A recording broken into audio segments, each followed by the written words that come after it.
এই 5টা দিন কর্মসূচি পালন করলে জীবনে 5 দিন, তাহলে তার উপরে জান্নাতটা ওয়াজিব হয়ে গেল। এই জান্নাত মানে ওয়াজিব করার জন্য, কবুল করার জন্য আপনার প্রস্তুতি লাগবে। কি লাগবে? প্রস্তুতি লাগবে। যারা হজ্জে যাচ্ছেন, বিভিন্ন দেশ থেকে মক্কায় সমবেত হচ্ছেন, আমরা তাদের জন্য দোয়া করি, আল্লাহ যেন তাদেরকে হেফাজত করেন, আল্লাহ যেন তাদের হজ কবুল করেন। কেন বলছি? সব হাজির হজ কবুল হয়ে যে নেকিটা হবে, আমি দোয়া করার কারণে সেই নেকিটা হবে। এই জন্য হাজিদের জন্য দোয়া করবেন, আল্লাহ যেন তাদেরকে নিরাপত্তা দান করেন। যদি কোনো ব্যক্তি দরিদ্র মানুষের পাশে থাকে, কাল কিয়ামতের মাঠে আল্লাহ তাকে নিজে ডেকে নেবেন, আল্লাহ ডেকে নেবেন। এখন যদি আমি ডাকি, ভাই একটু আসেন তো, এই মসজিদের লোক মনে করবে যে ডক্টর আহসানুল্লাহ কত ভদ্র মানুষ, কে গো এটা? মুজাফফর বিন মুস্তাকে ডেকে নিলেন। আমি যদি নাম যদি বলি, তাই না, আপনারা এখানে অনেক মানুষ বলবে এই লোকটাকে মুজাফফর চিনে, তাই বলবেন না আপনারা? মানুষ আমরা, তাই খালি কিয়ামতের মাঠে আল্লাহ যাকে ডেকে পাঠিয়ে নেবেন, তার চেয়ে ধন্য ব্যক্তি কে হতে পারে? যারা অংশগ্রহণ করেছেন তাদের সকলকে জান্নাতুল ফেরদাউসের মেহমান হিসাবে কবুল করুন। হজ্জের মাস চলমান, আমরাও খুব তাড়াতাড়ি জিলহজ মাসে প্রবেশ করব ইনশাআল্লাহ। তো যে বিষয়টি দেওয়া হয়েছে খুব সুন্দর, কোরআন ও সহিহ হাদিসের আলোকে মুসলিম উম্মার ভ্রাতৃত্ব ও সৌহার্দ্য রক্ষায় হজ্জের ভূমিকা। একটা হলো মুসলিম উম্মার ভ্রাতৃত্ব, আর আরেকটা হলো সৌহার্দ্য রক্ষায় হজ্জের ভূমিকা। মূলত আলোচনাটা হজ্জ, ভ্রাতৃত্ব এবং সৌহার্দ্য রক্ষায় হজ্জের ভূমিকাটা কেমন, এটা নিয়ে আজকে আমরা আলোচনা করব ইনশাআল্লাহ।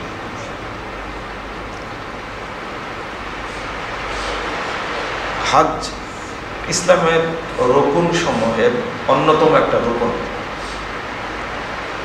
এই রকুন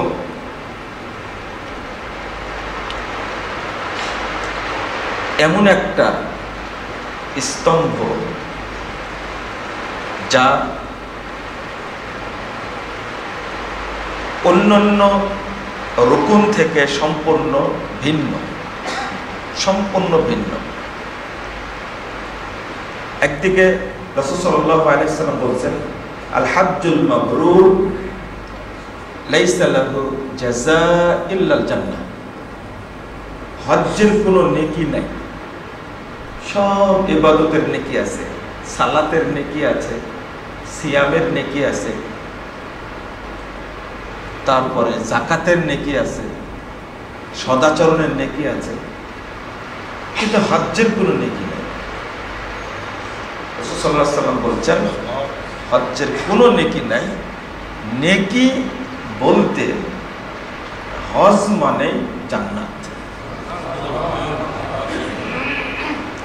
হজ করলে, আল্লাহ কবুল করলে, এর মাধ্যমে আল্লাহ জান্নাত দান করবে,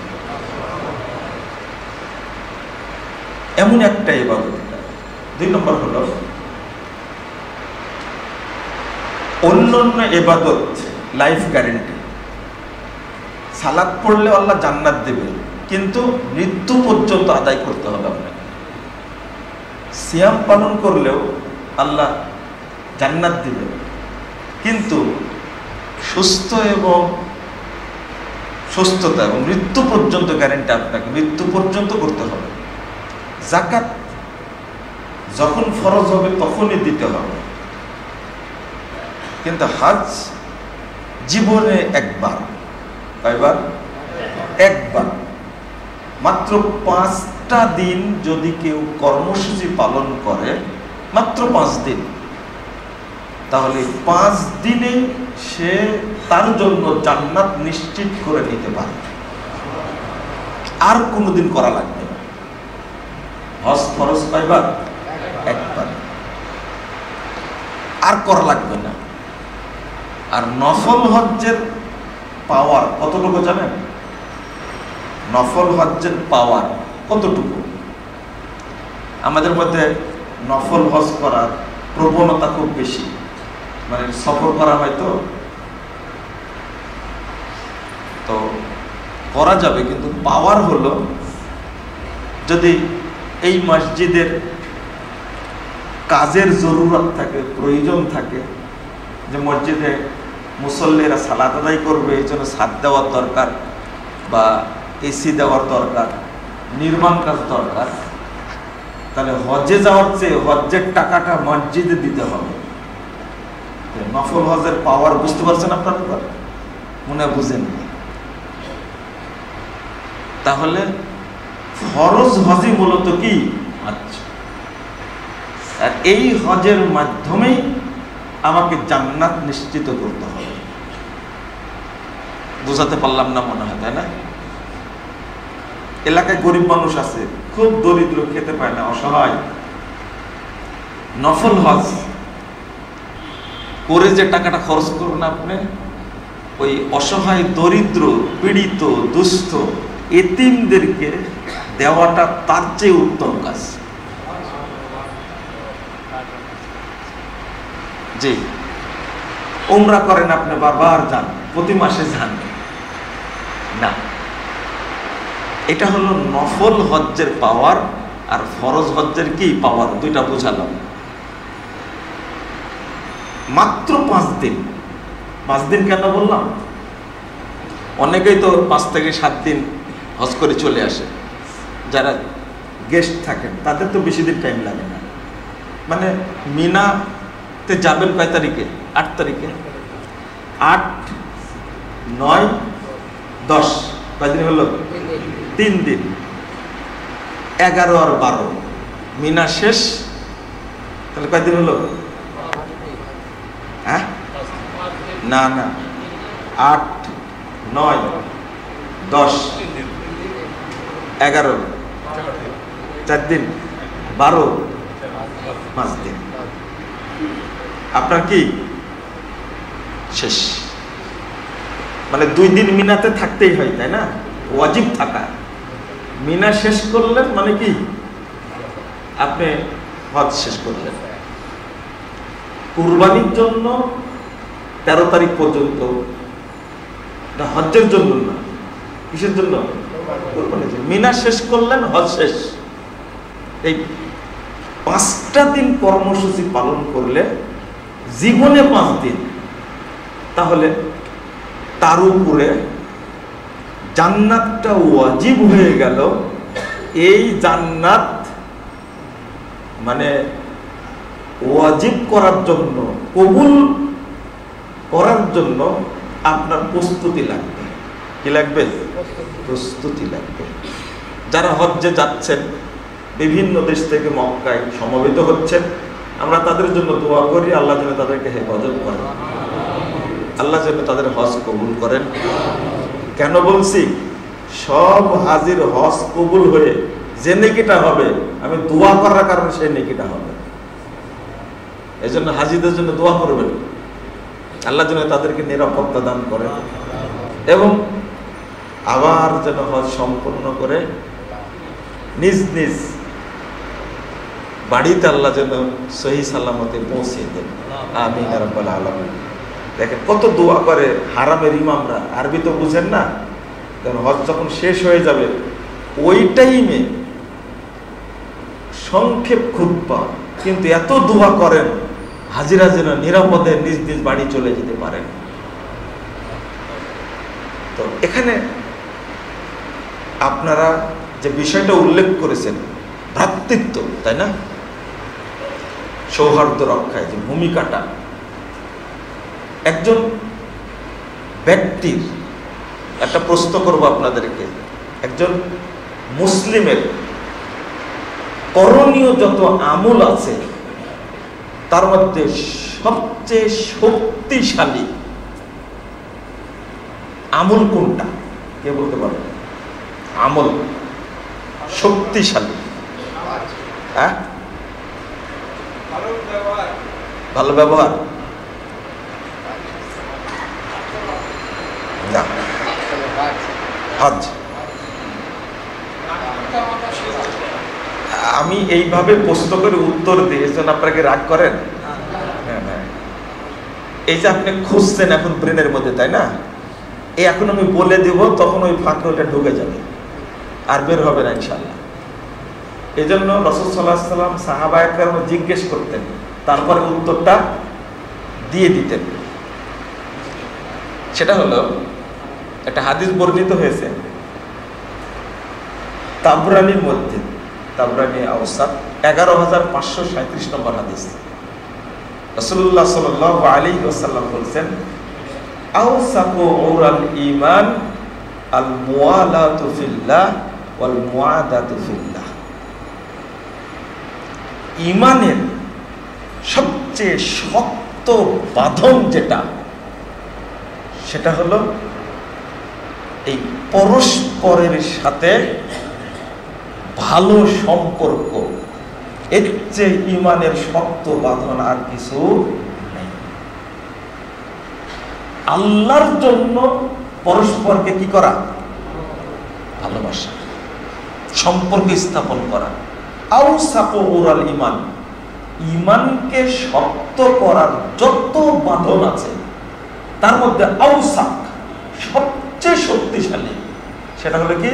আল মুআলাতু ফিল্লাহ ওয়াল মুআদাতু ফিল্লাহ। আর আল্লাহর জন্য ভালোবাসা, আল্লাহর জন্য শত্রুতা পোষণ করা। বুঝাতে পারলাম না মনে হয়, তাই না? আরেকটা হাদিস আসছে, মান আহাব্বা লিল্লাহ ওয়া আবগাযা লিল্লাহ ওয়া আতাআ লিল্লাহ ওয়া মানাআ লিল্লাহ ফাকাদ ইসতাকমালা ঈমান। আরো পরিষ্কার, এটা তো শুনছেন। আল্লাহর জন্য ভালোবাসা, আল্লাহর জন্য সম্পর্ক ছিন্ন করা, আল্লাহর জন্য কিছু দেওয়া, আল্লাহর জন্য বিরত থাকা, এইটা করলে তবেই আপনার আমার ঈমান পূর্ণতা লাভ করবে। এছাড়া একটা ঈমান পূর্ণ হবে না। তাহলে ঈমানের পূর্ণতা তখনই আসে যখন ঈমানটা কি হয়? শক্ত। এইটা বাধার জন্য ব্যাখ্যা সহ বললেন আল হুব্বু ফিল্লাহ ওয়াল বুগযু ফিল্লাহ, অর্থাৎ পরস্পরে কার জন্য ভালোবাসা? আল্লাহর জন্য। ভালোবাসা ছিন্ন করতে হবে কার জন্য? আল্লাহর জন্য। আপনি পরহেজগার মানুষ, আপনার সাথে সম্পর্ক রাখবো, এটা হলো শরীয়ত। আরেকটা হলো আপনি মদখল, আপনি খারাপ খারাপ কাজের সাথে জড়িত, সুদ, দুর্নীতি, আত্মসাৎ, জিনা, ব্যভিচার ইত্যাদির সাথে জড়িত। আপনি আপনার সাথে সম্পর্ক ছিন্ন করা কি ফরজ? এটাও কার জন্য? আল্লাহর জন্য। আল্লাহর সন্তুষ্টির জন্য আমি আপনার সাথে চলবো না, আমি তোমার সাথে চলাফেরা করব না। এই কাজটাকে শক্ত করার জন্য সবচেয়ে বড় অবদান হলো হজ। এখন আমরা এটা চলে যাব যে কিভাবে হজ এই শক্ত বাঁধনকে আরো মজবুত করে, এই উখুয়া ভ্রাতৃত্বকে মজবুত করে। ভ্রাতৃত্বটা কিভাবে দেখাতে হবে এইটা একটু আপনাদেরকে আগে বুঝাইনি। দেখুন,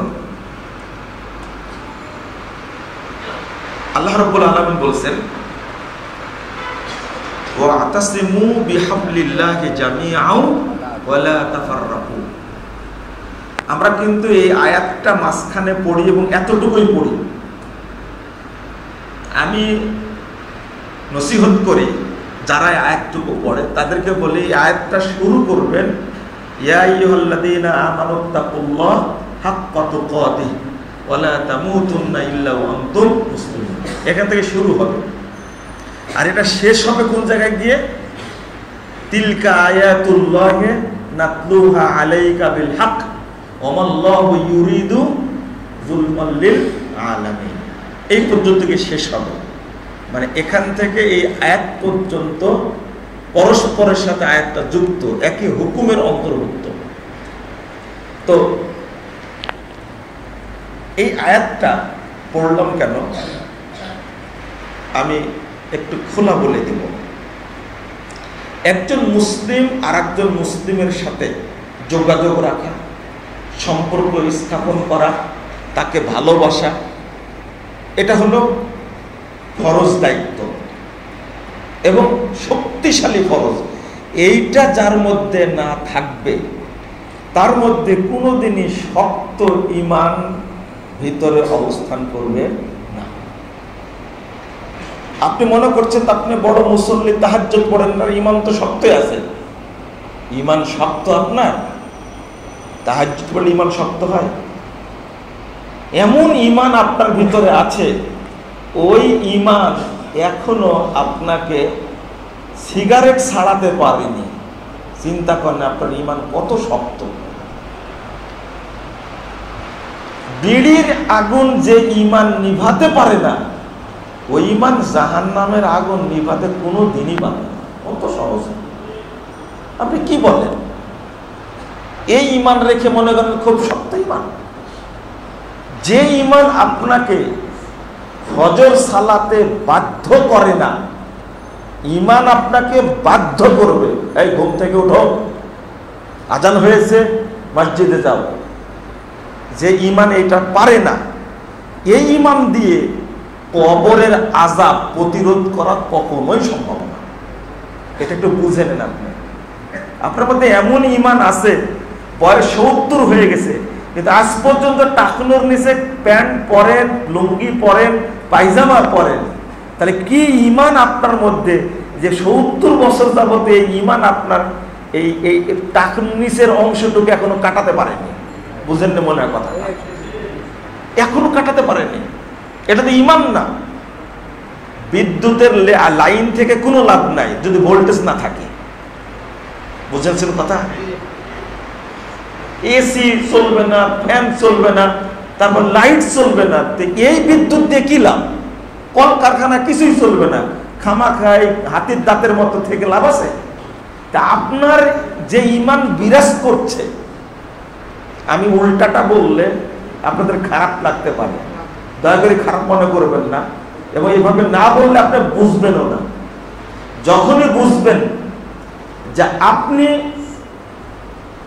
জোহরের সালাতের আজান হয়েছে, ইকামতে জামাত হচ্ছে, আপনি আসলেন না, জামাতে আসলেন না, নিঃসন্দেহে আপনি মনে করবেন আমি একজন মুনাফিক। মুমিন তো দূরের কথা, কি মুনাফিক। কত হাদিস নেবেন আপনি, কত হাদিস নেবেন? তাহলে আপনার নামাজ, এই ছেঁচড়া মার্কা সিয়াম, এই ছেঁচড়া মার্কা হজ, এইগুলো করে মনে করছেন বড় ইমানদার? না না না, আউসাকুল ঈমান, ওই ঈমানের শক্ত বাঁধনটা যতক্ষণ আপনার মধ্যে না আসবে ততক্ষণ ঈমান দিয়ে কোনো কাজ করতে পারবেন না। আপনার ব্লাডের হিমোগ্লোবিন যদি হয়ে যায় 3 থেকে 4, আপনার হার্ট কাজ করবে?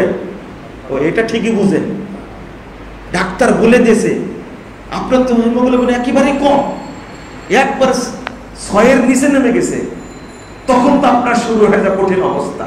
তা আপনার ঈমানের হিমোগ্লোবিন যে একবারে কি হয়ে গেছে, তলানিতে গেছে, তো আপনাকে ঈমান তো বাধ্য করে না, আপনাকে পাপ ছাড়তে বাধ্য করবে ঈমান, আপনাকে সুদ ছাড়তে বাধ্য করবে ঈমান, আপনাকে হারাম ছাড়তে বাধ্য করবে ঈমান, আপনাকে বিড়ি, সিগারেট, তামাক, জর্দা, গুল, মদ, গাঁজা, সোয়ানি, ইয়াবা, ফেন্সিডিল সব কিছু ছাড়তে যেদিন বাধ্য করবে সেদিন বুঝবেন যে আমার ঈমানটা এখন পাওয়ারফুল হয়েছে।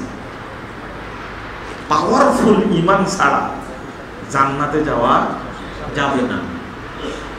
তো এখানে জরুরি যে একটা প্রসঙ্গ এই জায়গাতে, যে আমরা ভাইয়ে ভাইয়ে মিল নাই, সমাজে সমাজে মিল নাই, মসজিদে মসজিদে মিল নাই। আল্লাহ এই ক্ষেত্রে কি বলেন? তাকওয়ার ঘাটতি, ঘাটতিটা কিভাবে, এটা কতটা জরুরি। ইমাম সুফিয়ান আস-সাউরি রাহিমাহুল্লাহ তিনি বলছেন, ইদা বালাগাকা আন রাজুলিন সাহিবি সুন্নাতিন বিল মাশরিক ওয়াল আখারা বিল মাগরিব, যদি তোমার কাছে একটা সংবাদ পৌঁছে যে সালাফি আকীদার বা আহলে হাদিস একজন ব্যক্তি পৃথিবীর পূর্ব প্রান্তে আছে আর একজন ব্যক্তি আছে পৃথিবীর পশ্চিম প্রান্তে, যদি তোমার কানে যায় এটা, ফাবআস ইলাইহিমা বিসসালাম, আপনার ঘরে ঘরে না, বাড়িতে বাড়িতে না, আপনার দেশে না, খেয়াল করেছেন কি কথাটা? ফাবআস ইলাইহিমা বিসসালাম, শুনতে পাওয়া মাত্রই তার কাছে যদি সম্ভব হয় সালাম পাঠাও, ওয়াদউ লাহুমা, এবং তাদের জন্য দুইজনের জন্য দোয়া করো। তারপরে কি বলছেন? মা আকাল্লা আহলাস সুন্নাহ ওয়াল জামাআহ, দেখো না আহলে হাদিসদের সংখ্যা কতই না কম, পূর্ব প্রান্তে একজন আছেন, পশ্চিম প্রান্তে একজন আছেন, আমার দেশে না, তাও সালাম পাঠাতে বলছেন। তাহলে এই ভ্রাতৃত্বটা কেমন রাখতে হবে এই হাদিস থেকে স্পষ্ট, এই কথা থেকে স্পষ্ট বোঝা যায় তারা কতটা এই ব্যাপারে সচেতন ছিলেন। কারণ তারা জানতেন এইটা যতক্ষণ পূর্ণ না হবে ততক্ষণ আমার ভিতরে শক্ত ঈমান আসবে না। আর একটা বিষয়, সেটা হলো আমরা আরাফার মাঠে কি জমা হয় না, মিনার মাঠে জমা হয় না, মুজদালিফাতে জমা হয় না, এর মধ্যে কত বড় হিকমা আছে। আল্লাহ রাব্বুল আলামিন কত ভাবে আমাদেরকে শিক্ষা দিয়েছেন। 5 ওয়াক্ত সালাত জামাতের সাথে পড়া, এটা কি মুস্তাহাব, সুন্নাত, না ওয়াজিব, না ফরজ? 5 ওয়াক্ত সালাত জামাতের সাথে পড়া কি? কেন? বাড়িতেও তো আপনি পড়তে পারেন, জামাতে পড়তে পারবেন না? মসজিদ কেন? আল্লাহ বলছেন ওয়ান্নাল মাসাজিদা লিল্লাহ, পৃথিবীর যত মসজিদ সব কার? আল্লাহ, সব আল্লাহ। মসজিদকে আল্লাহর সাথে সম্পৃক্ত করা হয়েছে,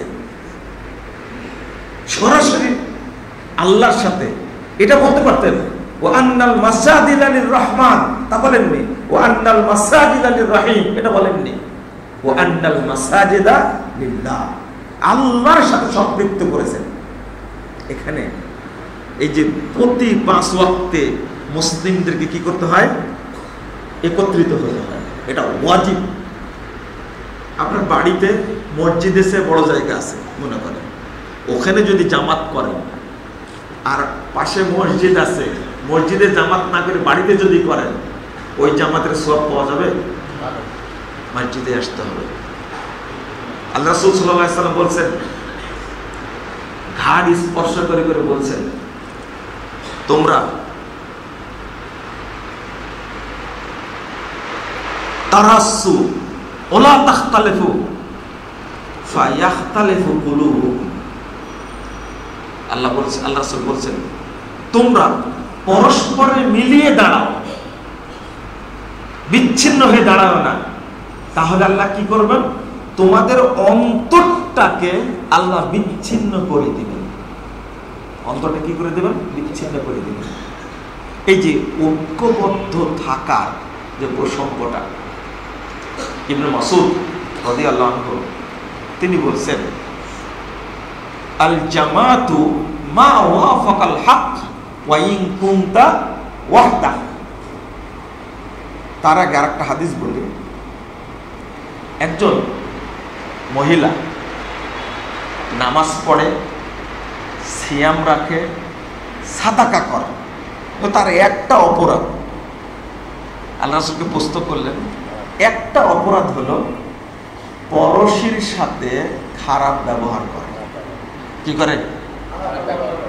আল্লাহ রাসূল বলছেন হিয়া ফিন্নার, জাহান্নামে যাবে। কিন্তু আরেকটা মহিলা নামাজ পড়ে, অত বেশি পড়ে না, দরিদ্র মানুষ, দান খায়রাত করে না, আবার নফল সিয়ামও করে না, কিন্তু পড়শির সাথে খুব ভালো ব্যবহার করে, ভ্রাতৃত্বটা খুব বেশি। রাসূল সাল্লাল্লাহু আলাইহি ওয়াসাল্লাম বলেছেন, হিয়া ফিল জান্নাহ, এই মহিলা জান্নাতে যাবে। তাহলে আল্লাহর চোখে, রাসূলের চোখে ভ্রাতৃত্বটা কত মূল্যবান, ভাবখানে এরকম সালাতের চেয়েও বেশি, তাই না? সিয়ামের চেয়েও কি বেশি, যাকাতের চেয়েও বেশি। এবং এই জিনিসটা আমরা না বোঝার কারণে আমরা জামাত থেকে আলাদা থাকি, আমরা পরস্পরের সাথে কথা বলা থেকে আলাদা থাকি। দেখেন, আপনি চিন্তা করেন, আপনি পরস্পরে ঢাকাতে একটা ফ্ল্যাটে আছেন, তারপরে পাশের ফ্ল্যাটে কয়জন লোক আছে, কে অসুস্থ, 5 বছর যাবৎ থাকেন, আপনি জানেন না। সেও অফিস করে, আপনি অফিস করেন, লিফটে একসঙ্গেই উঠেন, কিন্তু কোনোদিন জিজ্ঞেস করেননি আপনি যে ভাই আপনার বাড়ি কোথায়। ও মনে করে জিজ্ঞেস করলে সন্দেহ করবে, আমিও মনে করি জিজ্ঞেস করা কোনো ঠিক হবে না। কথা বুঝতে পারলেন? মানুষ মরে গেলেও জানে না কে মরেছে। ওই মাঝে মাঝে দেখা যায় চেয়ারগুলো এক জায়গায় হয়েছে, কি হয়েছে, বলছে একজন মরে গেছে, একজন মরে গেছে, কে মারা গেছে, কোন ফ্ল্যাটে থাকতো, এটা আপনি জানেন না। লাশ নিয়ে গ্রামে চলে যাবে, তাই না? এই দীর্ঘদিন যাবত যে থাকছেন, একজনের সাথে আর একজনের সম্পর্ক নাই, এর ফলাফলটা কি? এজন্য বহু জায়গায় বৃদ্ধ মানুষ মরে পড়ে থাকে, 2 দিন 3 দিন পরে তালা ভেঙে বের করে না? কত ঘটছে এটা। এর মধ্যে বড় আলেম মারা গেছে, জানেন, আপনারা শুনেছেন মনে হয়, 3 দিন পরে জানতে পেরেছে, একাই থাকতেন, জানতে পেরেছে। তো প্রেক্ষাপটটা এরকম হওয়ার পিছনে ভ্রাতৃত্ব না থাকা মূল কারণ, এর গুরুত্বটা না বোঝা কি মূল কারণ। অথচ রাসূল সাল্লাল্লাহু আলাইহি ওয়াসাল্লাম বলছেন যে কুনু ফিল্লাহি ইখওয়ানা ওয়ালা তাদাবারু ওয়ালা তাবাগাজু ওয়ালা তানাজাশু, তোমরা পরস্পরের বিদ্বেষ পোষণ করো না, তোমরা একে অপরের পিছনে লাগো না, তোমরা একজন আরেকজনের গোয়েন্দাগিরি করো না। কুনু ফিল্লাহি ইখওয়ানা, তোমরা আল্লাহর ওয়াস্তে ভাই ভাই হয়ে যাও। এখন আমাদের একটু চিন্তা করতে হবে যে আল্লাহ রাব্বুল আলামিন কেন বললেন ওয়াতাসিমু বিহাবলিল্লাহি জামিআও ওয়ালা তাফাররাকু। এই আয়াতটা পাঠ করে শেষে একটা আয়াত আছে, ইয়াউমা তাবিয়াদ্দু বুজুহু ওয়া তাসওয়াদ্দু বুজুহ। কিয়ামতের দিন বহু মানুষের মুখটা উজ্জ্বল থাকবে, আর বহু মানুষের মুখমণ্ডল থাকবে কুৎসিত কালো। কুৎসিত কালো থাকবে কাদের মুখমণ্ডল? আর জান্নাতীদের চেহারার মতো উজ্জ্বল থাকবে কাদের চেহারা? 181 নম্বর হাদিস সহিহ মুসলিমের মধ্যে এসেছে, রাসূল সাল্লাল্লাহু আলাইহি ওয়াসাল্লাম বলেছেন, ইযা দাখালা আহলুল জান্নাহ আল জান্নাহ, জান্নাতীরা যখন জান্নাতে প্রবেশ করবে তখন আল্লাহ রাব্বুল আলামিন বলবেন, ক্বালা আল্লাহু তাবারাকা ওয়া তাআলা হাল রাযীতুম বিল্লাহ হাল তুরিদুনা শাইআন আযীদুকুম। জিজ্ঞেস করবে, ও জান্নাতীরা, তোমরা কি আরো কিছু চাচ্ছ? আমি তোমাদের কি বাড়িয়ে দেব? হাল রাযীতুম বিল্লাহ, তোমরা কি আল্লাহর প্রতি সন্তুষ্ট হয়েছ? যতদিন বেঁচে আছেন ততদিন আপনার আমার দায়িত্ব হলো আল্লাহকে সন্তুষ্ট করা। এখন আপনাকে আল্লাহ জান্নাত দিয়েছেন, আল্লাহর দায়িত্ব হলো আপনাকে সন্তুষ্ট করা। হাল রাযিতুম বিল্লাহ, আল্লাহ বলেছেন রাদিয়াল্লাহু আনহুম ওয়া রাদু আন। কি সুন্দর কথা, রাদিয়াল্লাহু আনহুম ওয়া রাদু আন। তারপরে কি যালিকা লিমান খাশিয়া রাব্বা, সবার জন্য না, সবার জন্য না। রাদিয়াল্লাহু আনহুম ওয়া রাদু আন যালিকা লিমান খাশিয়া রাব্বা। আল্লাহ তাদের প্রতি সন্তুষ্ট হয়েছেন আর তারাও আল্লাহর প্রতি সন্তুষ্ট হয়েছে। তো এই যে সন্তুষ্টি, তখন জান্নাতীরা বলবে না, আপনারা জান্নাতে যাবেন না? বলেন আমরাই বলবো ইনশাআল্লাহ। আল্লাহ তুমি আমাদেরকে কবুল করো, আমিন। আল্লাহ কবুল করো। তো আল্লাহ যখন এই কথা বলবেন তখন আপনারা বলবেন আলম তুবাইয়িদ বুজুহানা, এই দেখেন আপনি কি আমাদেরকে সম্মানিত করেননি, মুখমণ্ডল উজ্জ্বল করেছেন কিয়ামতের মাঠে। ওয়াতুদখিলনাল জান্নাহ, আপনি কি আমাদেরকে জান্নাত দেননি। ওয়াতুনাজ্জিনা মিনান নার, আপনি কি আমাদেরকে জাহান্নাম থেকে মুক্তি দেননি। আর কি চাই? জান্নাতীদের কথা, আপনি আমাদেরকে কিয়ামতের মাঠে সম্মানিত করেছেন। ইয়াউমা তাবিয়াজ্জু বুজুহ, কিয়ামতের মাঠে সম্মান দিয়েছেন, মুখমণ্ডলটা উজ্জ্বল হয়েছে। আমাদের জান্নাত দিয়েছেন, জাহান্নাম থেকে মুক্ত করেছেন। আর কি চাইবো? আল্লাহ দেখবেন আর কি চাচ্ছে না। ফায়াকশিফুল হিজাব, আল্লাহ এবং জান্নাতীদের মাঝে যে পর্দা, আল্লাহ নিজে পর্দাটা খুলে দিবেন। আল্লাহ এত সুন্দর, আল্লাহ এত সুন্দর, আল্লাহ এত সুন্দর। আল্লাহ রাসূল বলেছেন ফাহাব্বা ইলাইহিম ফামাউতু শাইয়ান আহাব্বা ইলাইহিম মিনান নাযরি ইলা রাব্বিহিম আযজা ওয়া জাল। জান্নাতীদেরকে যত কিছু দেওয়া হবে জান্নাতে, তার মধ্যে আল্লাহকে দেখা হলো সবচেয়ে বড় নিয়ামত। ওয়া রিদওয়ানুম মিনাল্লাহি আকবার। এই যে দিদারটা, এই যে সাক্ষাৎটা জান্নাতীদের জন্য সবচেয়ে বড় নিয়ামত। আর এইটার জন্যই লাগবে প্রথম কি আল-উখওয়া। কি লাগবে? আল-উখওয়া। এই যে ভ্রাতৃত্ব, এইটা না থাকলে এত বড় সম্মান অর্জন করা যাবে না। আল্লাহ বলছেন ইয়াউমা তাবিয়াদ্দু বুজুহ ওয়া তাসওয়াদ্দু বুজুহ ফাআম্মাল্লাযীনা আসওয়াদ্দাত বুজুহুম আকাফারতুম বা'দা ঈমানিকুম ফাযূকুল আযাবা বিমা কুনতুম তাকফুরুন। ইবনে আব্বাস রাদিয়াল্লাহু আনহু বলেন তাবিয়াদ্দু বুজুহু আহলি সুন্নাহ ওয়াল জামাআহ ওয়া তাসওয়াদ্দু বুজুহু আহলিল বিদআ ওয়াল ফুরকা। কিয়ামতের মাঠে যারা আহলে সুন্নাহ ওয়াল জামাআহ, যারা আহলে হাদিস আকীদার, সালাফি আকীদার মানুষ হবে, তাদের মুখটা জান্নাতীদের মতো উজ্জ্বল। ওয়া তাসওয়াদ্দু বুজুহু আহলিল বিদআ ওয়াল ফুরকা।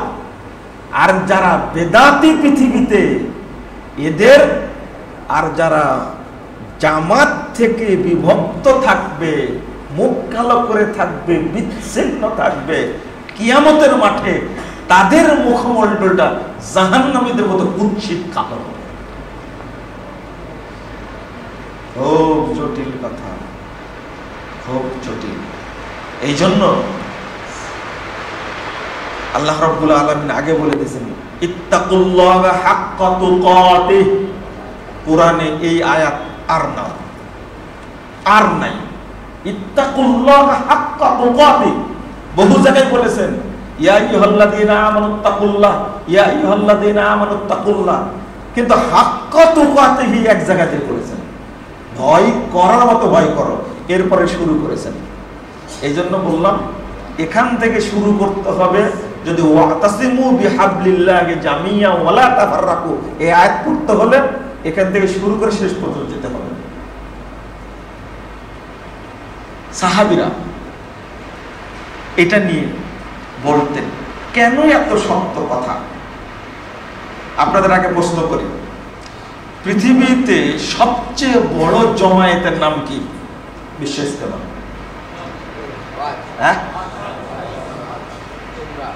তা আপনারা বলেন যে বিশ্ব ইজতেমায় যাচ্ছি, উত্তরটা দেন ভালো করে। আমাদের কিন্তু শরম লজ্জা অনেক কমে গেছে। আপনি বিশ্ব ইজতেমা টঙ্গীর মাঠকে যদি বলেন, আরাফার মাঠকে কি বলবেন? কি দেশীয় ইজতেমা? হ্যাঁ, জাতীয় ইজতেমা বলবেন নাকি? উত্তরটা দেন, আপনাদের মুখটা ঠিক আছে কিনা দেখি। ভাষা সংশোধন করে ফেলবেন। মুসলিম উম্মার বিশ্ব সম্মেলন যেটা, সেটা হলো আরাফার মাঠ। আপনি কেমনে বলেন টঙ্গীর মাঠ হলো বিশ্ব ইজতেমা? ও, এই নামটা দেওয়ার মধ্যে সূক্ষ্ম ষড়যন্ত্র আছে। সেটা কি? কারাই নাম দিয়েছে? কিভাবে জানলো সারা বাংলাদেশের মানুষ যে টঙ্গীর মাঠে গেলে হজ্জের নেকি হয়? একটা হজ হয় নেকি না? টঙ্গীর মাঠে গেলে হজ হয়, গরিবের হজ। আর কত বের করবেন আপনারা? গরিবের হজ, গরিবের আবু হানিফা। ইসলামী পাইছেন এগুলো? গরিবের কোন হজ আছে? একটা সিসকে বেদাতি, এই পীর পূজারী একটা সুফি মুকাল্লিদের নাম দিয়েছে গরিবের আবু হানিফা। লজ্জা শরম কিছু নাই। আরে বেটা, আবু হানিফাকে তুমি চিনো? ইমাম আবু হানিফা সেই যুগের একজন বিখ্যাত ফকিহ। সারা পৃথিবীর উম্মাহ মুসলিমরা তার কাছে ঋণী। ইমাম শাফি রাহিমাহুল্লাহ বলেছেন যে উম্মত, সারা পুরো পৃথিবীর উম্মত ইমাম আবু হানিফা রাহিমাহুল্লাহর কাছে ঋণী। আর তুমি বানা দিলে একটা বেদাতি মূর্খ পীর পূজারী। আরো কি বলবো, একবারে বালখির লোক, ভাগ করে একটা লোককে বলছে কি গরিবের আবু হানিফা, আর এখন বলছেন গরিবের হজ। তাই না? টঙ্গী গেল হজ হয়? আমি বুঝি না যে এই যে শিক্ষিত ক্যাডার যারা হয়েছে তাদের মাথায় আল্লাহ কি দিয়েছে। আমি এক প্রফেসরকে বলছি যে আচ্ছা, আপনি কি বিশ্বাস করেন তবলিগের লোকজন বলছে যে মক্কায় 2 রাকাত সালাত পড়লে 1 লক্ষ গুণ বেশি নেকি হয়, আর টঙ্গীর মাঠে যদি কেউ সালাত পড়ে তাহলে 1 কোটি গুণ বেশি নেকি হয়। কি বললেন? নাউজুবিল্লাহ, সুবহানাল্লাহ বললেন, ভালো করে বলেন, আস্তাগফিরুল্লাহ বলছেন, তাই না? তামাম। তো এই মূর্খ মানুষটা কি বলছে জানেন? বলছে আল্লাহ দিতেও তো পারে।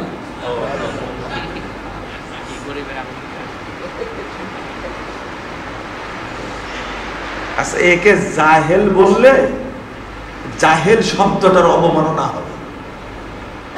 কি বলতে হবে আপনারাই বলেন। ওর ভিতরে মাথার মধ্যে কি আছে? কবর দ্বারা অনেক কিছু হয়, ওর মাথায় ওই জিনিস নাই। নাহলে এই কথা বলতে পারে যদি কেউ কথা উচ্চারণ করে যে মক্কা হারামে সালাত আদায় করলে 1 লক্ষ গুণ বেশি নেকি হবে, আর টঙ্গীর মাঠে সালাত পড়লে 1 কোটি গুণ বেশি নেকি হবে, এই কথা বলা মাত্রই ওই ইসলাম থেকে খারিজ হয়ে যাবে। হবে না? কেউ বলে না, আমি বলি তাই দোষ, তাই না? আমি বলি তাই দোষ। এই দোষ করবো ইনশাআল্লাহ, আপনি ও চিন্তা করেন না।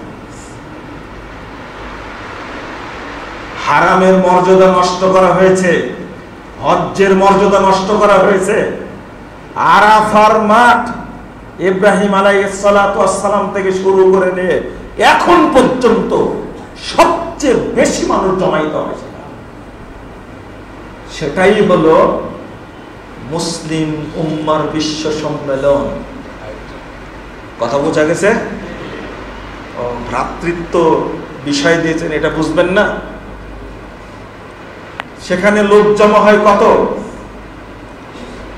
60 লক্ষ, 50 লক্ষ, অন্তত 30 লক্ষ তো হয়। আরে নিরাপত্তা কাজে যারা জড়িত থাকে তারাই থাকে 10 লাখ। বুঝেননি? তারাই 10 লাখ থাকে, তাহলে হাজি কত লক্ষ থাকে? মানে বুঝেন তাহলে? লা হাওলা। আর এখানে কয় লাখ থাকে? লাখে লাখে মারে মর্দ, কাতারে কাতার, গনিয়া দেখে মর্দ 40,000। মারল কয় লাখ? লাখ লাখ। আর গুনে কত হলো? 40,000। এই বাংলাদেশের গুণনা হলো এটা। বাংলাদেশের মিডিয়া জানেন না? একজন বলছে লক্ষ লক্ষ মানুষের উপস্থিত, গুনতে গিয়ে দেখছে মাত্র 600 লোক হয়েছে। 600? হাজারও 600। এগুলো বাংলাদেশের মিডিয়া বলে দিল যে এখানে 10 লাখ লোক হয়। কোথায় 10 লাখ লোক হয়? 10 লাখ লোক যদি সারা ঢাকাতে ঢোকে, ঢাকা অচল হয়ে যাবে না? 10 লাখ লোক যদি টঙ্গীর মাঠে উপস্থিত হয়, তাহলে কোন গাড়ি ঘোড়া চারিদিকে চলবে? ফালতু কথা বলা জায়গা পান না আপনারা? বাস্তবতা বুঝেন না আপনারা? সব হলো মূর্খের দল। আপনি যাই দেখেন 10 লাখ লোক কাকে বলে? আরে মসজিদে নববীতে 10 লাখ হলে হিমশিম খাই। এত বড় একটা জায়গা, বিশাল একটা এরিয়া, আর আপনি দিয়ে দিলেন যে 20 লক্ষ মানুষ হয়। আর এখন তো লাল বাতি জ্বলেছে, 2 ভাগ হয়ে যায়নি? হ্যাঁ, এখন লাল বাতি জ্বলেছে, 2 দিন পর রেড সিগন্যাল হবে। ওইটা আমরা এই যে কথাটা বলতে গিয়ে একটু অনেক কথা বলে ফেললাম এই জায়গাতে। এই সমস্ত অপবিত্র কথা মুখ দিয়ে বের করবেন না, বলেন ইনশাআল্লাহ। অপবিত্র কথা মুখ দিয়ে বের করার দরকার নাই। তো রাসূলুল্লাহ সাল্লাল্লাহু আলাইহি ওয়াসাল্লাম হজ্জের যতগুলো বিষয় উল্লেখ করেছেন, তার মধ্যে থেকে এই কিছু পয়েন্ট মুহাদ্দিসগণ উল্লেখ করেছেন। তার মধ্যে একটা আপনারা এখানে উল্লেখ করেছেন, যখন একজন মানুষ ইহরাম পরল, তখন সবার পোশাক আলাদা না এক? সব এক পোশাক। আল্লাহু আকবার। পৃথিবীর আর কোন জায়গাতে এক পোশাকে এত মানুষ উপস্থিত কোথাও? সবার পোশাক এক। 2টা পোশাক, কি কালো না নীল? সবার সাদা। মুসনাদে আহমদের একটা হাদিস থেকে বোঝা যায় যে কিয়ামতের মাঠ আরাফার মাঠই হবে। হয়তো রূপটা এরকম থাকবে না, তবে আরাফার মাঠই হবে। কিসের মাঠ? কিয়ামতের মাঠ। আর এখানে আল্লাহ রাব্বুল আলামিন বলায় নিয়েছিলেন, আলাস্তু বিরাব্বিকুম ক্বালু বালা শাহিদনা। আমরা কি বলেছিলাম? বলেন তো কি অর্থ? কি আপনি আমাদের রব। আপনি আমাদের কি রব বলেছিলাম? এটা ওখানেই ফিরে যেতে হবে, ওখানেই ফিরে যেতে হবে। এখানে প্রথম কথা বলে মুখে বলেছিল তোমরা আপনি আমাদের রব, কিন্তু কাজের বেলায় সব পীরের ইবাদত করেছে, আমার করনি। তখন কি হবে? বাংলাদেশ তো পীরের বাজার, তাই না? পীরের কারখানা বাংলাদেশটা। মাজার পূজারি, খবর পূজারি কি কারখানা। আহমিয়াতুল হজ, মাকাসিদুল হজ যত উল্লেখ করেছেন, তার মধ্যে 1 নম্বর উল্লেখ করেছেন এই আরাফা, আল্লাহর ওয়াহদানিয়াতকে প্রমাণ করা। বান্দারা আগে কি বলবে? আল্লাহ কি? আমরা স্বীকার করলাম আল্লাহ আপনি আমাদের কি রব, স্বীকার করেছি। এই জন্য যে ব্যক্তি লা ইলাহা ইল্লাল্লাহ বলার পরেও যে ব্যক্তি মাজার পূজা করে, পীর পূজা করে, কবর পূজা করে, তাগুতের পূজা করে, পীরকে সেজদা দেয়, এরা হলো সব মুনাফিক। এরা কি মুনাফিক? কারণ লা ইলাহা ইল্লাল্লাহ মুখে বলার পরে কি করছে?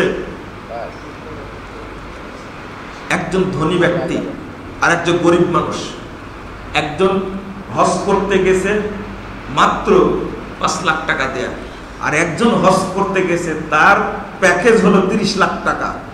দুইজনের পোশাক আলাদা নাকি? ও ধনী মানুষটা যদি বুঝতো যে আজকে পার্থক্য করতে বললে বুঝবেই না যে এই লোক কোটিপতি আর এইগুলি লাখপতি, কেউ চিনতে পারবে না, কেউ চিনবে না, সবাই এক পোশাকে। কাল কিয়ামতের মাঠে সবার পোশাক আলাদা আলাদা থাকবে নাকি থাকবে? কিসের এত মর্যাদা, কিসের এত অহংকার, কিসের এত বড়াই? সবার কবর কি একরকম না আলাদা আলাদা? একরকম, তাই না? একটু গরিব মানুষটার দিকে তাকায়া যদি ধনী মানুষটা বলতো ওকে যতটুকু খোলা হবে কবর, আমার কবরও এরকম হবে, কোনো পার্থক্য নাই, ওইভাবেই কবর নেওয়া হবে, কাপড়ও দুইটা, তাহলে কখনো এই চিন্তা করতো না আমি গরিব মানুষটা একটা ধমক দেব, তার প্রতি অহংকার দেখায়া, জিদ দেখায়া খোটা দিব। 2000 টাকা দিয়েছিলেন তাই সারা বছর গালি দেন। একটা লুঙ্গি দিয়েছেন জাকাতের টাও, কিসের জাকাতের টাও, এরপর সারাদিন খোঁজাতে থাকেন। এই রমজানে তোমাকে লুঙ্গি দিলাম, তাও স্মরণ নাই, ফোন দিলে ফোন ধরো না, কথা বললে শোনো না। কি তার বড় বড় অহংকার, তারপর প্রতাপশালী। আমি একটা কথা বলি, হজ্জের কথা বলতে গিয়ে আপনাদের কাছে একটু খারাপ যেন মনে না হয়, সেটা হলো প্রতি বছর প্রায় 1,20,000 অন্তত হজ করেন, তাই না?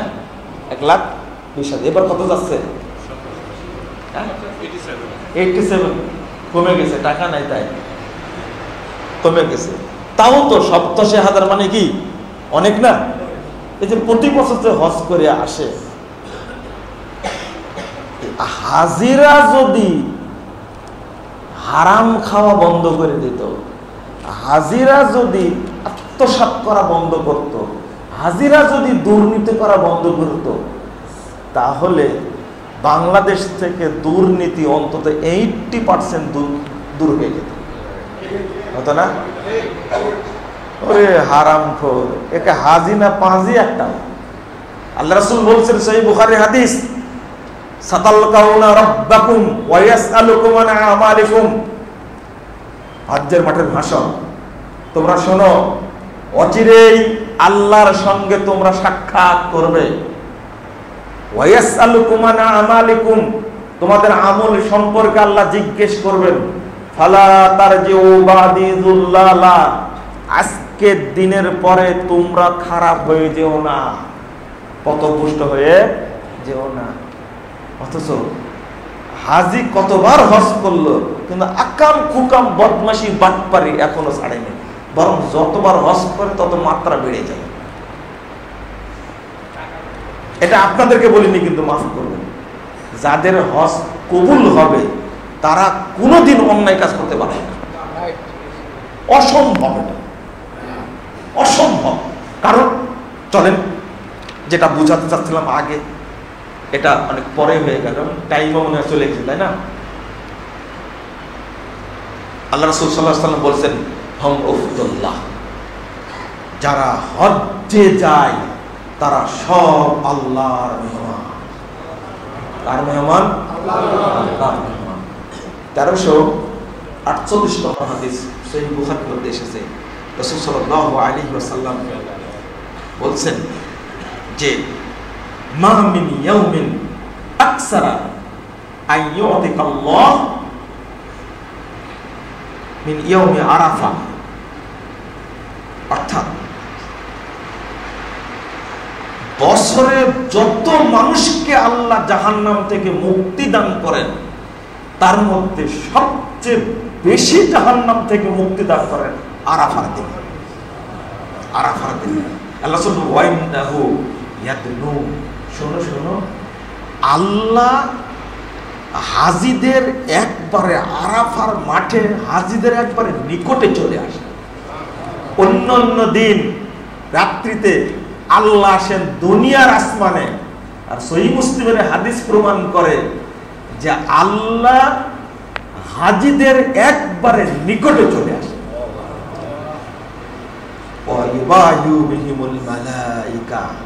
আর আল্লাহ রাব্বুল আলামিন হাজিদেরকে নিয়ে ফেরেশতাদের কাছে গর্ব করে, আতাউনি কুরবানা শৌসা।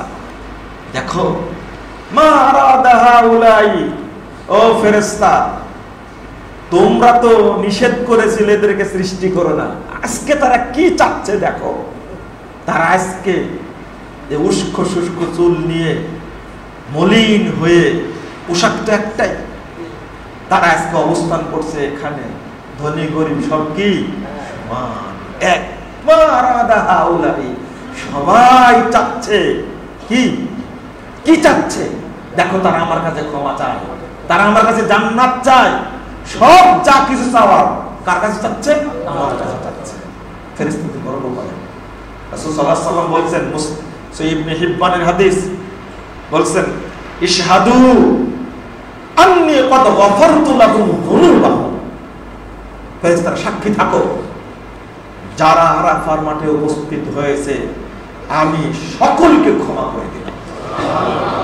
ওয়া ইন কানা আদাদা কতরিস সামা ওয়া রাবলি আলিছি, যদিও তাদের পাপ পৃথিবীতে যত মহাসাগর আছে সব সাগরের যত বালিকুনা আছে এবং আসমান থেকে যত কোটি কোনা বৃষ্টি নাজিল হয়, তাদের গুনাহ যদি, পাপ যদি সাগরের বালিকুনা এবং আকাশের বৃষ্টির মতো হয়, আমি আল্লাহ তবুও ক্ষমা করে দিলাম। সাক্ষী থাকো, আরাফার মাঠে আল্লাহ উপস্থিত হাজিদেরকে আল্লাহ এত সম্মান দেন, এত দাম দেন, আশ্চর্য ব্যাপার, হতবাক হওয়ার ব্যাপার। অথচ নিজেরা আমরা আল্লাহকে বুঝতে চাই। আল্লাহ কত গর্ব করেন, মা আরাদা হাউলাই, এত সুন্দর একটা শব্দ। ও ফেরেশতারা দেখো তো তারা কি বলে। আরাফার মাঠ থেকে যখন বেরিয়ে আসবেন তখনই দেখবেন চুরি করা, দুর্নীতি করা, আত্মসাৎ করা, দরিদ্র মানুষের গম চুরি করা, চাল চুরি করা, কোনোটা বাদ দেয় না। জেনা করা, বিদেশ থেকে সব পাচার করে নিয়ে এসে দেশকে ভঙ্গুর করা, যত অপকর্ম যারা করে খোঁজ নিয়ে দেখবেন সব হজ করেছে। কি করেছে? হজ করেছে। কি শিক্ষাটা নিয়ে আসলেন একটু যদি বুঝতেন, একই কাপড়ে থাকতে হবে, কবর একটাই হবে। ওই জামাতের কথা বললাম না, একজন দাঁড়িয়ে গেছে রিকশাওয়ালা, শরীরের জামাটা, জামা তো নাই, গেঞ্জি তাও ছিঁড়া, মসজিদে এসেছে, পার্শ্বে এসে কোটিপতি একজন দাঁড়াবে কোথায়? ও মনে করতে পারবে না গায়ে গন্ধ বের হতে পারে, এই ময়লা থাকতে পারে, করোনা ধরতে পারে, এর পাশে দাঁড়ানো যাবে না। রাসূলুল্লাহ সাল্লাল্লাহু আলাইহি ওয়াসাল্লাম এই ফাঁকও বন্ধ করতে বলেছেন। ছোট্ট একটা ইবাদত, ও ভয়ের পাক পায়ে পায়ে মিলায়ে দাঁড়াবে, ফাঁক বন্ধ করবে। আল্লাহ রাসূল বলতেন, মান সাদ্দা ফুরজাতান ফি সাফ, যে ব্যক্তি কাতারের মাঝে ফাঁক বন্ধ করে দাঁড়াবে, রাফাল্লাহু লাহু দারাজা ওয়া বানা বাইতান ফিল জান্নাহ, আল্লাহ তার মর্যাদা বৃদ্ধি করে দিবেন এবং তার জন্য আল্লাহ জান্নাতে স্পেশাল ঘর তৈরি করবেন।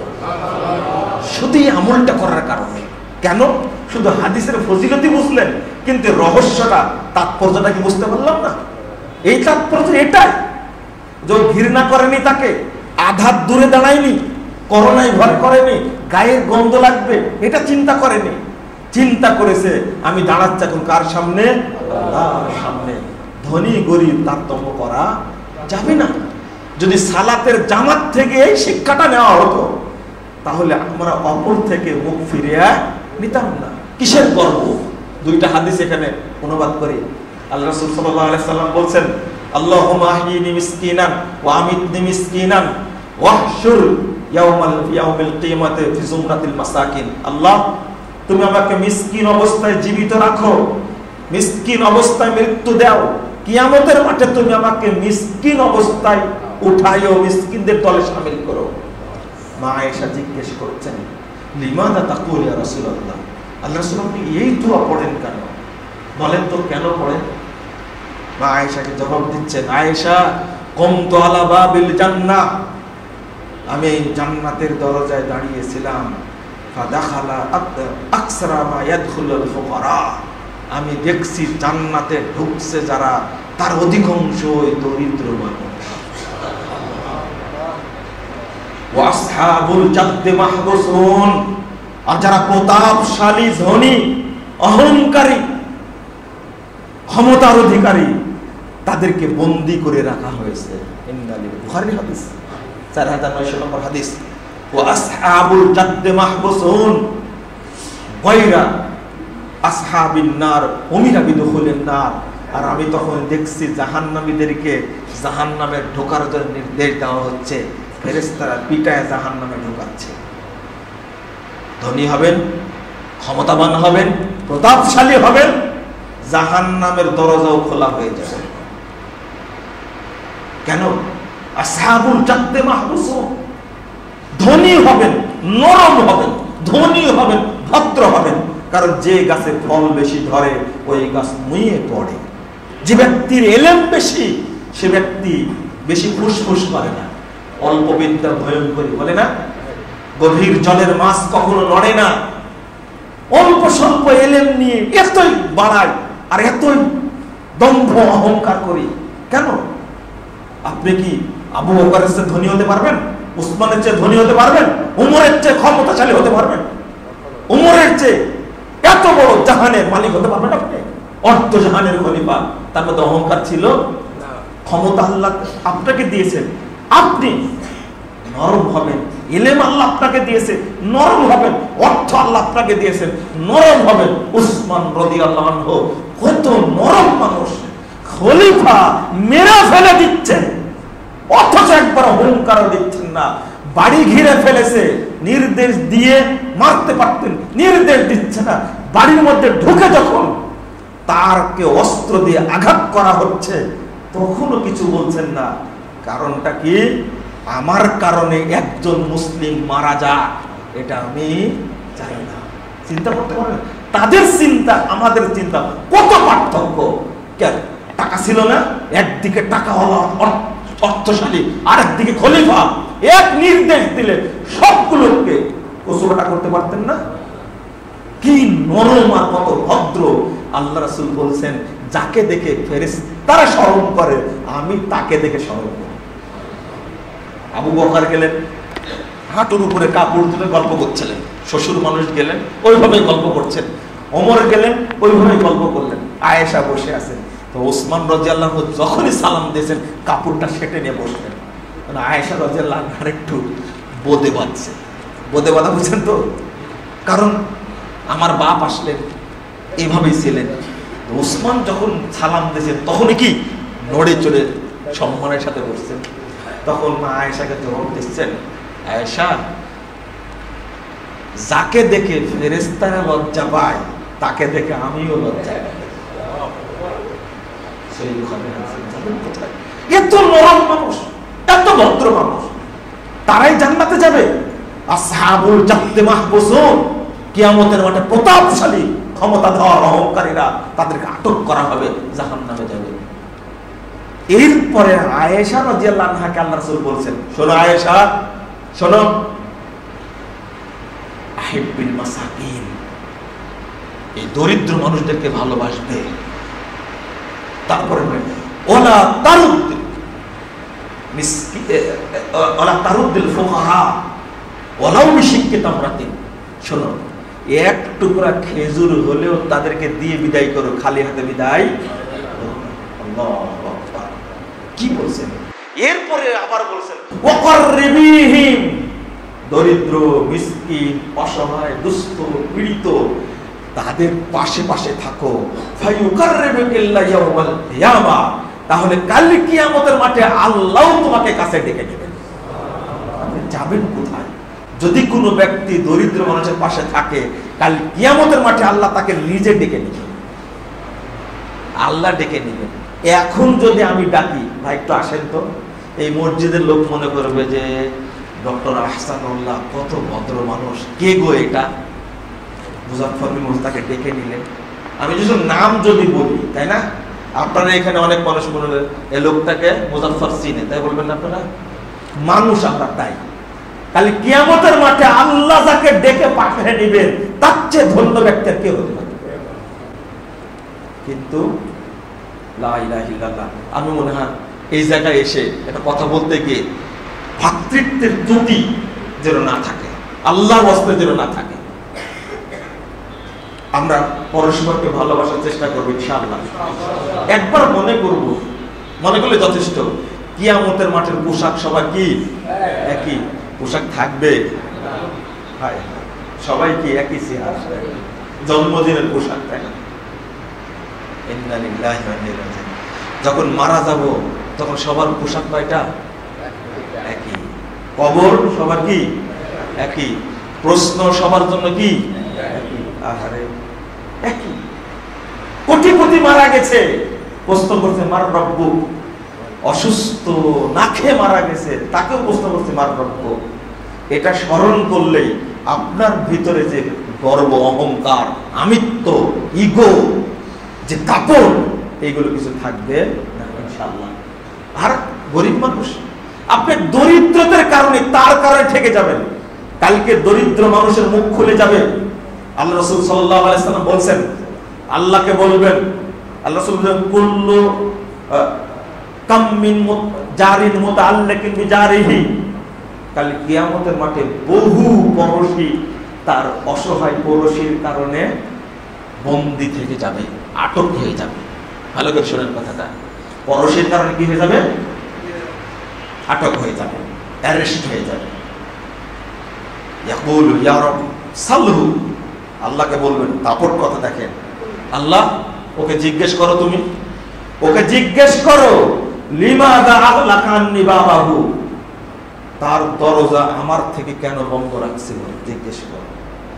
ওয়া মানানি ফাজলাহু, তার অনেক ছিল কিন্তু কুক্ষিগত করে রাখছে, আমাকে দেয়নি। তুমি জিজ্ঞেস করো, আগে কেন করেছিল জিজ্ঞেস করো। আচ্ছা, আটক করলে, আল্লাহ যদি কাউকে আটক করে, বাঁচার কি কোনো সুযোগ আছে? আটক করাই যথেষ্ট। জিজ্ঞেস করলে কেউ মুক্তি পাবে? আল্লাহ যদি কাউকে জিজ্ঞেস করে, চোখের ভুরুটা আছে না, চোখের পাতায় এই লোমগুলো ছিঁড়ে ফেলে দেন। কালকে সকালে বের হতে পারেন, দেখেন তো দেখি, সব আছে, আপনার মাথা আছে, চোখ আছে, সব আছে, শুধু কয়েকটা ভুরু, 5 পয়সা দামও নাই আপনার কাছে। এটা এটা আমি কেটে দিই, ভুরুগুলো কেসে আমি কেটে দিই, কালকে বের হতে পারেন কিনা? কয়টা চশমা লাগে দেখি, আপনার চশমা দিয়েও কি পারবেন যেতে? এই কয়েকটা ভুরু বলতে বোঝে, এই কয়েকটা পশম কেটে দেন, আপনি বের হতে পারেন কিনা? যদি পশম সম্পর্কে জিজ্ঞেস করে, এর শুকরিয়া তুমি আদায় করেছে কিনা, পাবেন আপনি? চোখ বাদ দেন, আপনি মাথা বাদ দেন, হাত, কান, অর্থ, টাকা পয়সা বাদ দেন, সুখ শান্তি বাদ দেন, আপনি শুধু এই পশমগুলোর কথা যদি আল্লাহ জিজ্ঞেস করে, তুমি হক আদায় করেছে কিনা, পারবেন কিয়ামত পর্যন্ত আদায় করতে? কোনদিনই না। এত বড়াই কিসের? তা আল্লাহ যাকে আটক করবেন, ওর জাহান্নাম ছাড়া কোনো গতি নাই। আরো কত হাদিস আছে, আল্লাহ যেন আমাদের বোঝার তৌফিক দান করেন। বন্ধুরা আবার অনেক সময় দিলেন, প্রায় 1 ঘন্টা পার হয়ে গেছে। খুব আনন্দিত হলাম, যারা আয়োজক এবং যারা আমরা উপস্থিত হয়েছি, আল্লাহ যেন আমাদের কবুল করেন, আল্লাহ যেন আমাদের পরিবারকেও কবুল করেন, আমিন। আর যারা হজ্জে যাচ্ছেন, তাদের প্রতি আমার একটা আবেদন থাকবে, হজটা জেনে করবেন। 2 নম্বর, আমার এবার যারা যাচ্ছেন তাদেরকে বলে লাভ নাই, কিন্তু হজের টাইমে এটা বলতে হয়। সেটা কি জানেন? আগেই বলে নি, রাগ করবেন না। আমার কিন্তু হজের কাফেলা নাই, এটা জানেন? আমার কি হজের কোনো কাফেলা নাই। কেন বলছি? মানে যাদের হজের কাফেলা আছে তারা তো অ্যাড করে, বিজ্ঞপ্তি দেয়। আমার কোনো কাফেলা নেই, আগে বলে দিচ্ছি। তবে হজ্জে যাওয়ার জন্য ঠিক করবেন অবশ্যই আহলে হাদিস কাফেলা, মনে থাকবে, আহলে হাদিস কাফেলা হতে হবে। বেদাতি কাফেলার সাথে হজে গেলে হজ কবুল হওয়ার 1% সম্ভাবনা থাকবে না। হজ শুরুই হবে বেদাত দিয়ে, কবুল হবে কি দিয়ে? শুরু হবে কি দিয়ে? বেদাত দিয়ে। আর সারা হজ যেন বেদাত করাবে। অতএব এখন সালাফি হজ্জের কাফেলা অনেক বের হয়েছে, আলহামদুলিল্লাহ, অনেক। আপনারা সেই সমস্ত কাফেলা বাছাই করে অন্তত আহলে হাদিস সালাফি কাফেলায় হজে যাবেন ইনশাআল্লাহ। আর বলবো না, আরেকটা, সরি, আকীদা সংশোধন করে যাবেন। কি সংশোধন করে? আকীদা সংশোধন করে হজে যাবেন ইনশাআল্লাহ, তাহলে হজ কবুল হবে। নাহলে হজ এখানে থাকবে। আপনার বড় ভাই বলে দিবে আল্লাহর নবীর কাছে আমার সালামটা পৌঁছাই দিও, তাহলে হজ বাংলাদেশে থাকবে, মক্কায় যাবে না। এই একটা আকীদার কথা বলি। কতজন এভাবে সালাম পৌঁছা দেয়। তো আপনারা অনেক সময় থাকলেন, আগামীতে আবার দেখা হবে ইনশাআল্লাহ। জাযাকুমুল্লাহ খায়রান ওয়া বারাকাল্লাহু ফিকুম। শেষ করি নাকি? সুবহানাকাল্লাহুম্মা, পড়েন, সুবহানাকাল্লাহুম্মা ওয়া বিহামদিকা আশহাদু আল্লা ইলাহা ইল্লা আনতা আস্তাগফিরুকা ওয়া আতুবু ইলাইকা। কিছু বলেন?